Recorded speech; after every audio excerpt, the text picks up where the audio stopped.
This is the New England Journal of Medicine COVID-19 update for October 26th, 2022. I'm Stephen Morrissey, managing editor of the journal, and I'm talking with Eric Rubin, editor-in-chief, and Lindsey Baden, deputy editor. Eric and Lindsey, the shape of the epidemic has changed dramatically since COVID-19 first appeared. At the beginning of the epidemic, not only were there many infections, but hospitals were overwhelmed with very sick patients. And this was happening despite social measures that undoubtedly slowed the rate of transmission. It's difficult to determine the precise magnitude of transmission at this point, but even if you look just at the measured numbers, there's still a lot of infection occurring.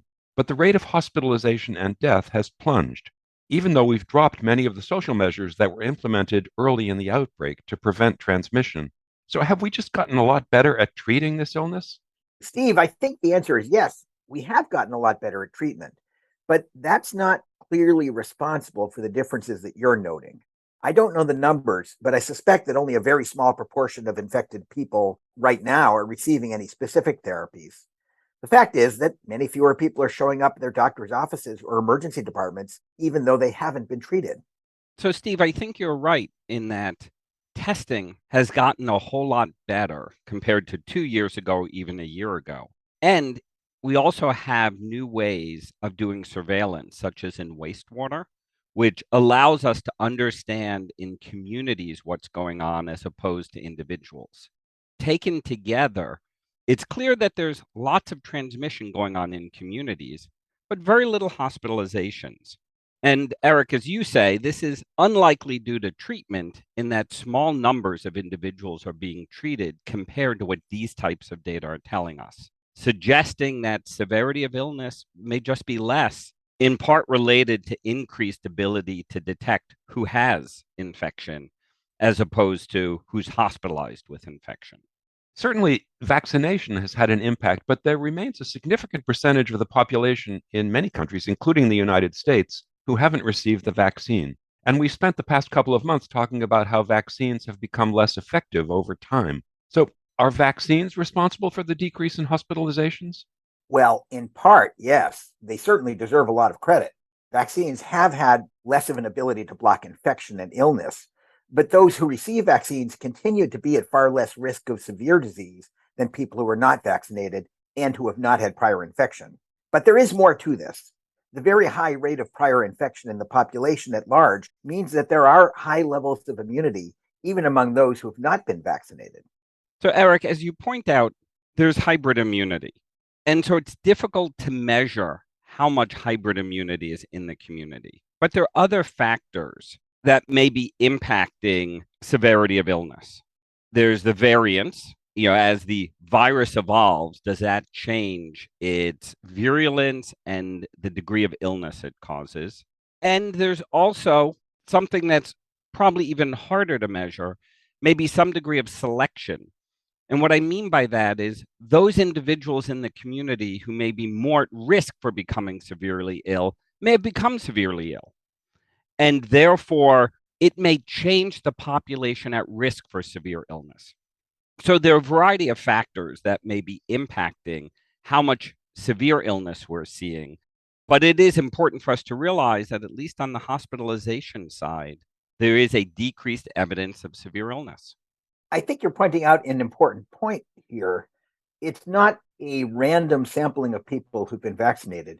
In fact, it tends to be people at the highest risk of disease, along with others. And so that means that the effect of vaccination could be disproportionate because those are the people who are most likely to go on to develop severe illness.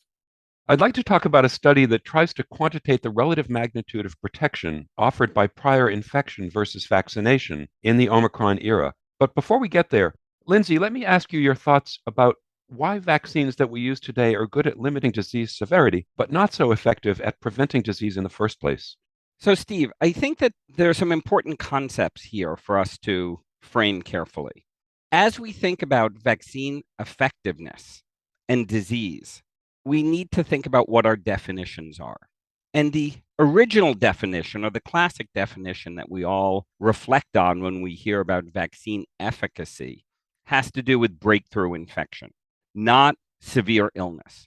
This definition was needed 2 years ago to understand if the vaccines worked and from a regulatory standpoint, to determine efficacy to allow rigorous scientific data to guide the approval and authorization processes and then clinical use. We as a community have been imprinted on what efficacy is or disease is with COVID. I think, as your question alludes to, we need to reframe that. I'm not certain that the goal is to eradicate transmission, to eradicate SARS-CoV-2 as we did with smallpox, but rather the goal is to prevent and minimize severe illness, such as hospitalization and death. And there, the vaccines seem to remain quite effective. However, there is continued transmission, which is what we often consider disease as you frame it. I consider that infection. I consider disease reflecting more severe illness and infection being I acquired COVID or SARS-CoV-2, but it was mild to asymptomatic and transient in nature. And that there's a fair amount, as the prior discussion about wastewater and community transmission reflects. And this may reflect sort of evolutionary principles in the sense that the virus wants to figure out how to spread. We, people, want to prevent getting seriously ill. Mild illness is not that big a deal. And therefore, we have to reset how we think about vaccine failure or disease, in my view, to that which is severe illness, which I still think is remarkably decreased compared to 2 years ago.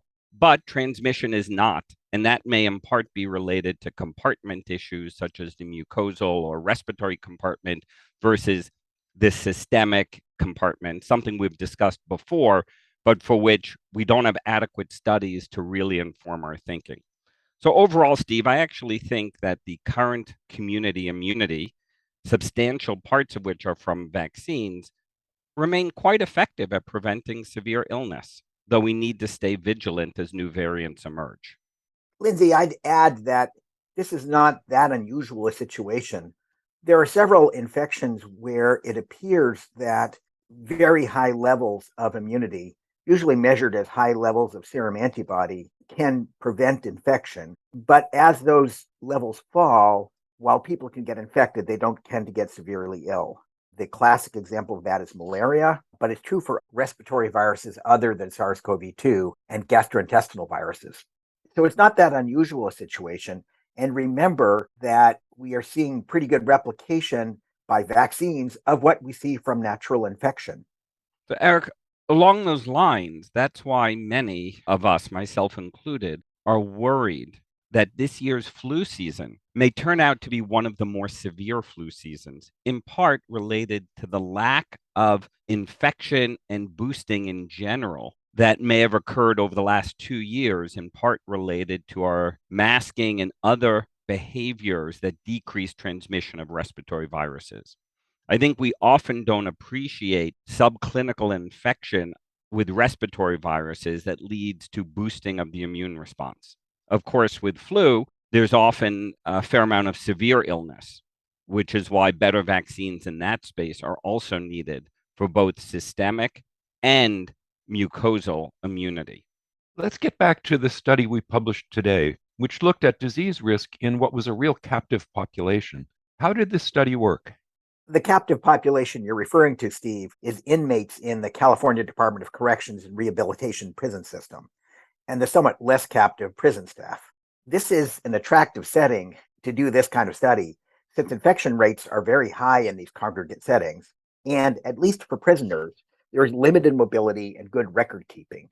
Vaccines and boosters have been offered to prisoners, and there have been very high rates of uptake, with almost 80% of them having received 3 doses of vaccine as of late August 2021. Staff, however, have had much lower rates of uptake, with about 40% having received 3 doses at that same time point.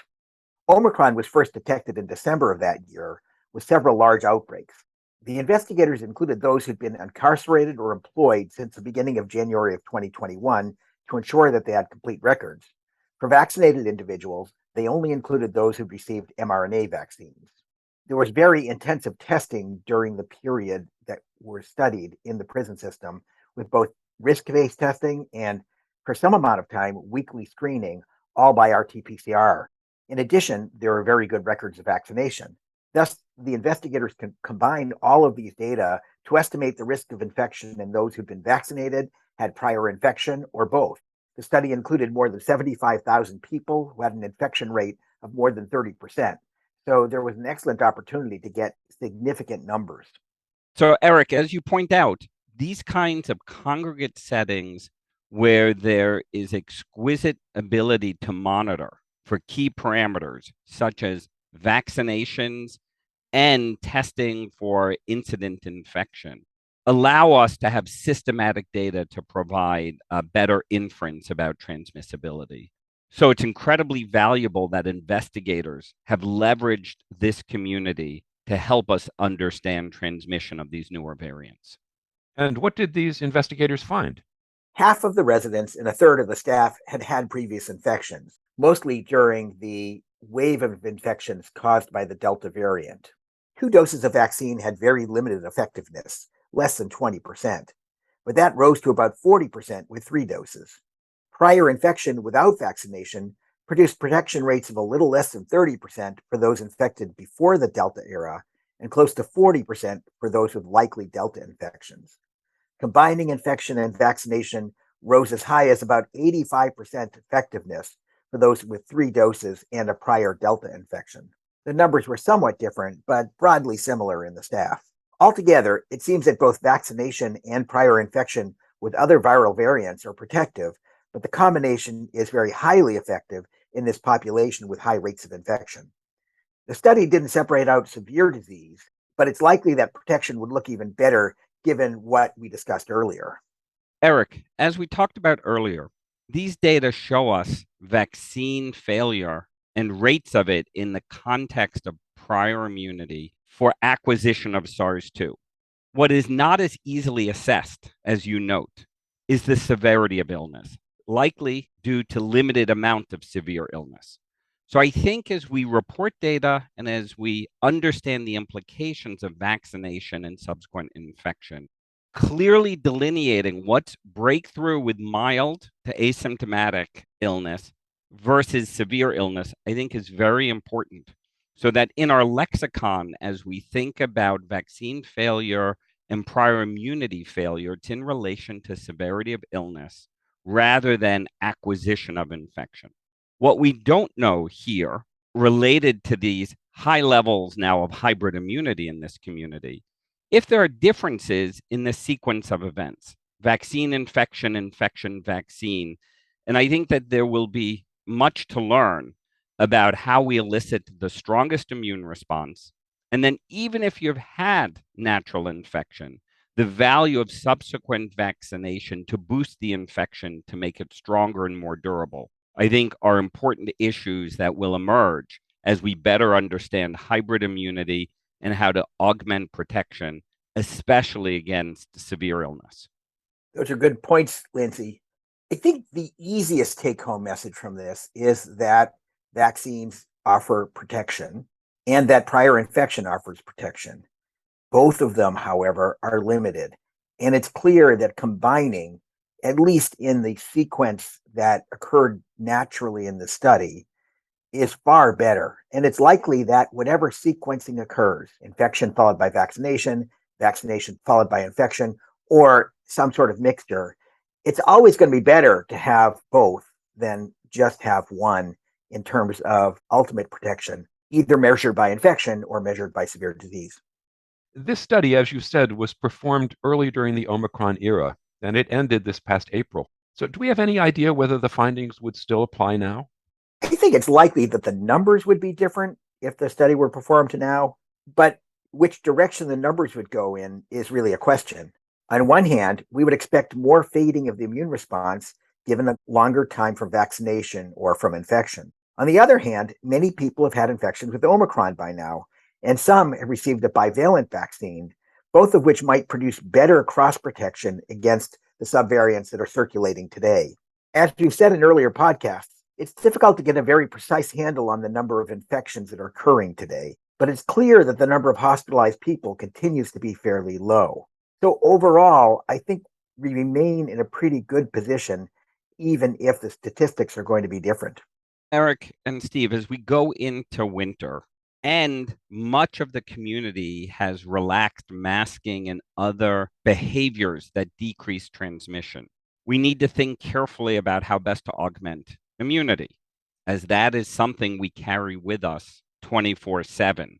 And their vaccines is something we control. We can choose to get vaccinated and augment our immunity. And I think as the infection force is likely to increase over the next 2-3 months, and as variants are likely to emerge that have some degree of immune escape, the importance of enhancing an individual's immune protection, I think, is really important. And that's where vaccination with the bivalent boosters that are available makes sense as a way to decrease the potential morbidity of what many of us are concerned will be a wave over the holidays. Thank you, Lindsey. Thank you, Eric.